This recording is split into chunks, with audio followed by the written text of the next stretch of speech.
Welcome to our channel. In this video, we will show you how to search for a specific message in WhatsApp using your Android device.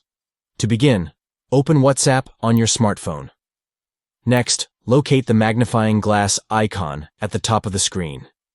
This is the search feature in WhatsApp. Tap on the magnifying glass icon to open the search bar. Now, type in your search term or keyword that you are looking for within your messages, whether it's a specific word, phrase, or even a contact name. WhatsApp will display all the messages that match your search term. Once you have entered your search term, WhatsApp will populate the results for you to browse through. Simply tap on a search result to open the conversation where the search term is highlighted. This makes it easier for you to quickly find the message you are looking for within the conversation. And there you have it. That's how you can easily search for a specific message in WhatsApp on your Android device. We hope this tutorial was helpful for you. Don't forget to like and subscribe to our channel for more tech tips and tricks. Thanks for watching.